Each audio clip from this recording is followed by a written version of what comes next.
Kansas City. Yeah. We'll have to wait till we get transporter technology. Yeah. Then we can all, die every time we use it. Yes.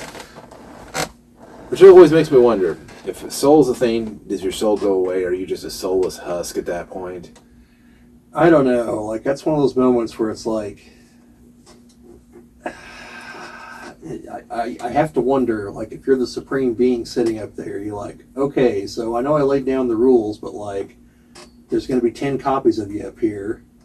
Or, like, no, your soul just bounces into the new body. Like, you're not technically dead. Like, your body died, but you're still here, I guess. I don't know. That's because Marvel kind of solved this problem because they realized it was a problem because souls are a thing in Marvel. So they actually addressed it with the Scarlet Spider. Like, no, if it's a clone, a close enough copy, it's the same soul. So I don't think they addressed what happens if there's more than one clone, though. Because like the Scarlet Spider is separate from Peter Parker. They are separate people. They are separate entities because Scarlet Spider lived a whole separate life. He is a separate being. But like if he gets cloned, because he's been cloned before, like when he dies and gets cloned, like that's the same soul that's going into the clone body. Well, there was a third clone. Oh, there's actually several more. But Kane is the other one. He was the crazy one.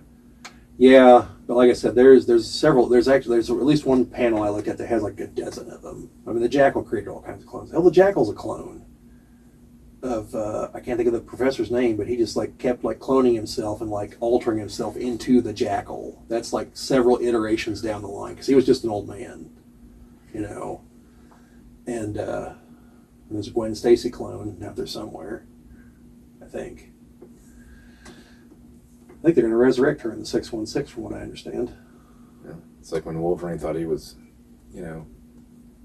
not with Jean Grey, or I thought he was with Jean Grey. Oh, yeah, and Earth X, because his senses had dulled.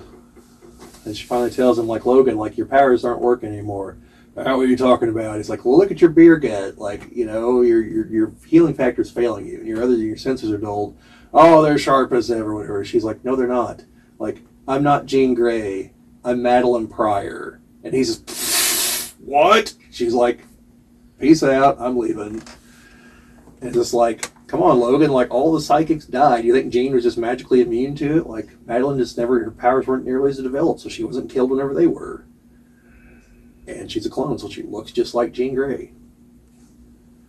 Yeah, that's one of the things I actually liked about X-Men 97 was, like, they didn't shaft Madeline Pryor. Like, she got the shaft in the comics big time. Because obviously she didn't ask to be created. Sinister created her just to manipulate Cyclops. And then, like, when he finds out Jean's still alive, he goes running back to her and just leaves Madeline. Then they find out Madeline's still alive, too, because finally, like, hey, Cyclops, didn't you have a wife? He's like, oh, yeah, I did, didn't I? I should go check on her and my baby son. And they're gone. Then they eventually find him, and then she kind of joins the team, and then she starts developing her powers, and then, like, Sinister kind of shows up, like, yeah, I created you. Like, you're nothing. You're pawn scum. Like, you only existed to produce this kid. Thanks. And then, she flipped out and became the Goblin Queen, and then the X-Men fought her and killed her, and then when she died, like, Jean absorbed her memories, but she didn't really truly die. Like, her echo on the astral plane still existed. And so then X-Man shows up from the Age of Apocalypse and, like, just psychically tried to reach out to somebody, anybody, and he found her and, like, literally used his powers to make her a body out of thin air. X-Man's stupidly powerful. And then, like, she'd just been chilling in the Marvel Universe until she showed up in the Krakoa era and got killed. And Havoc's like, so we're bringing her back to life, right? And they're like, what you talking about, Havoc? Like, well, she's a mutant. Like, yeah, she's a clone of Jean, though. Like, we agreed, no clones. And he's like, but she's like a whole separate person. Like, she had a life. She had a personality. She wasn't just Jean. And they're like, yeah, sorry, buddy. And he's like, fuck all of you people. Then they changed their minds because the Five found out and were like, well, yeah, we'll bring her back to life. Why wouldn't we? So they brought her back to life. And she's still alive right now, I believe. So, yeah. Typical X-Men drama. Clones, future people, future clones, clones of past people in the future. I mean, see, actually, the X-Men would be the right people to answer because they they've met the crew of the Enterprise. That's true. They have. Yes. I'm pretty sure Spock took out the X-Men. Because, of course, he did.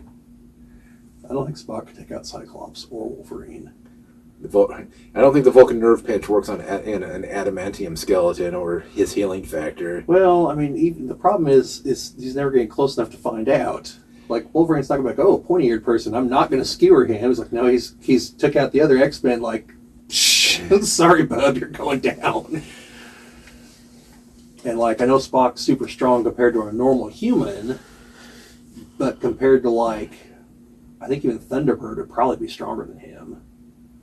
And now that he's back to life.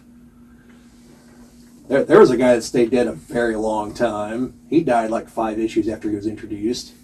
And only came back in the Krakoan era. This has been a clip from one of our podcasts. The link to the podcast that this is from will be down in the description. And if you like what you saw here, like, share, subscribe, all that fun stuff. This is YouTube. Presumably you know how it goes. Thank you for watching, and see you folks later.